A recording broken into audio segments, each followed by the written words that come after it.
नमस्कार, स्वागत है आपका न्यूज़ लॉन्चर पर। मैं हूं अशोक वानखड़े। लेकर आया हूं आपका अपना कार्यक्रम द एक्स-रे।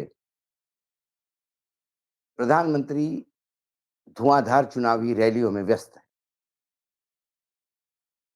हाल ही में झारखंड में उन्होंने मतदाताओं को संबोधित करते हुए ये बात कही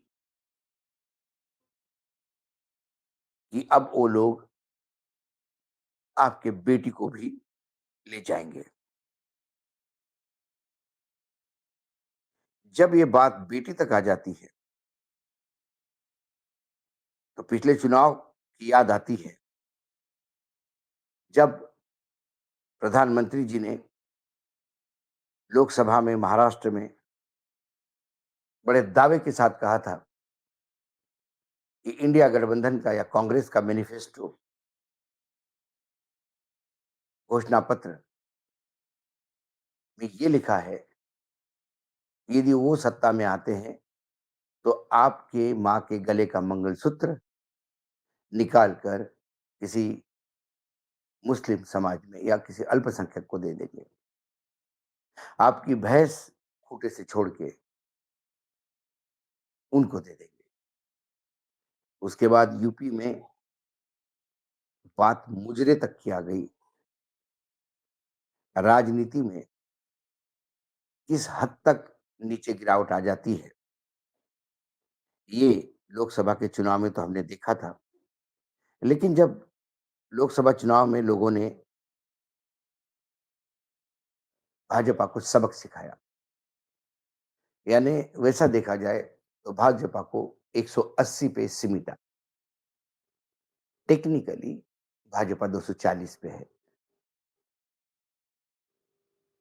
एडीआर की रिपोर्ट के अनुसार 79 सीटों पर मशीनों का घपला हुआ है। हम फिर भी 240 माने तो भी ये सरकार सत्ता के लिए नहीं है।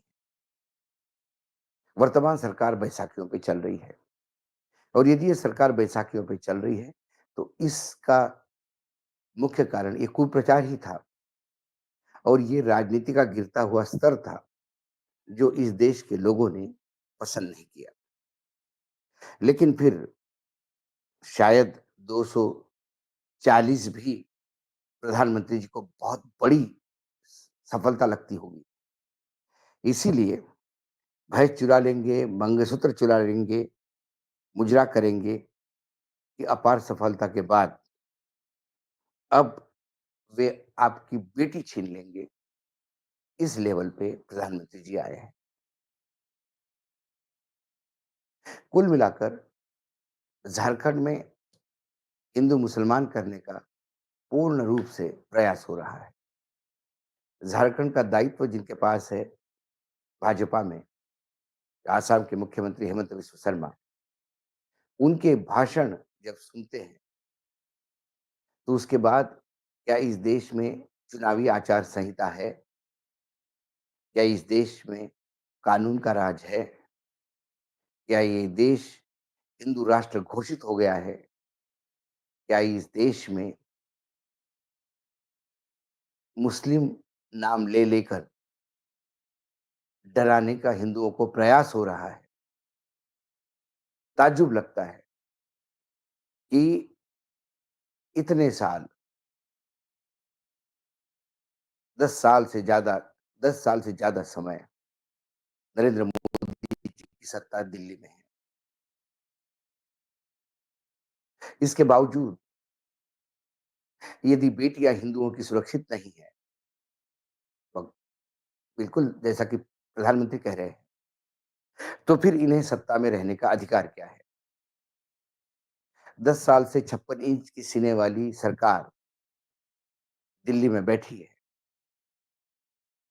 उसके बावजूद बटोगे तो कटोगे, ये बोला जाता है। तो इससे तो पहले वाली सरकारें थी, कम से कम वहाँ बेटियां तो सुरक्षित थी। वहाँ ये तो नहीं कहा जाता था कि आपकी बेटियां कोई ले जाएगा। प्रधानमंत्री जी के कैंपेन का गिरता हुआ स्तर एक तरफ, और दूसरे तरफ जिस देश का सबसे ज्यादा विश्वास न्यायपालिका में है, वहाँ मुख्य न्यायाधीश सर्वोच्च न्यायालय के डीवाई चंद्रचूड़ का ये जस्टिफिकेशन देना कि प्रधानमंत्री जी मेरे घर पे गणेश पूजन के लिए आए, उसमें कोई गलत नहीं था। प्रधानमंत्री यदि आपके यहाँ गणेश पूजा के लिए आते हैं, वो गलत नहीं है, उसे कोई गलत नहीं कह रहा है। यदि आपने गणेश की स्थापना की, प्रधानमंत्री आते हैं, पूजा करते हैं, चले जाते हैं। लेकिन प्रधानमंत्री के साथ पूरा परिवार खड़ा होके आरती करते हुए, वो वीडियो और फ़ोटोग्राफ यदि सोशल मीडिया पे प्रधानमंत्री द्वारा ही पोस्ट किए जाते हैं, ये घोर आपत्तिजनक है। क्योंकि सामान्य इंसान इस देश का, जिसको न्यायपालिका को वो मंदिर मानता है, वो न्याय देवता कहता है, भगवान का स्वरूप मानता है, उसके लिए ये बात गले नहीं उतरती कि जिस सरकार के खिलाफ कई केसेस सुप्रीम कोर्ट में हो, उस सरकार के मुखिया के साथ भगवान गणेश की आरती भी होती है और उसका वीडियो भी पोस्ट किया जाता है। ये वीडियो किसके लिए पोस्ट किया गया? क्या जनता को मैसेज देने के लिए पोस्ट किया गया? आपत्ति उस वीडियो पे थी। आपत्ति पूरे परिवार को साथ में खड़े होने की थी। क्योंकि सर्वोच्च न्यायालय, न्यायपालिका के न्यायाधीशों ने ही एक आचार संहिता बनाई थी। उसके तहत न्यायाधीशों को अकेलेपन में समय काटना होता है। वो ज़्यादा सोशल नहीं हो सकते, सामाजिक नहीं हो सकते, क्योंकि फिर उनके निर्णय पे उँगलियाँ उठ सकती हैं।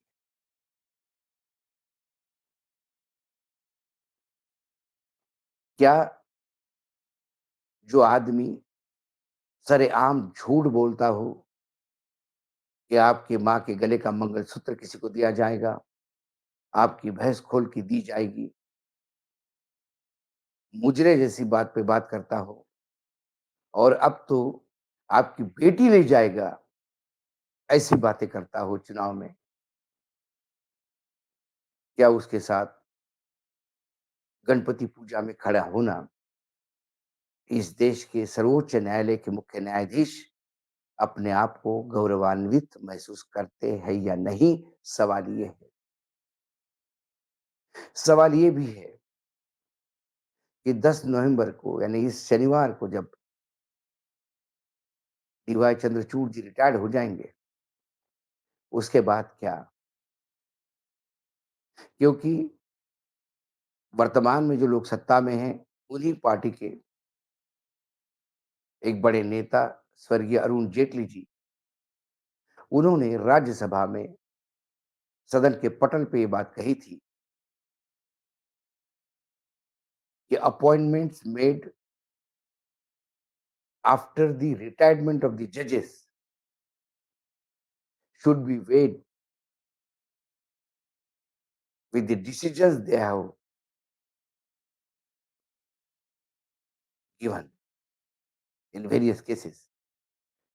मायने ये है कि निवृत्त होने के बाद सर्वोच्च न्यायालय के न्यायाधीशों को जिन जगहों पे नियुक्ति की जाती है,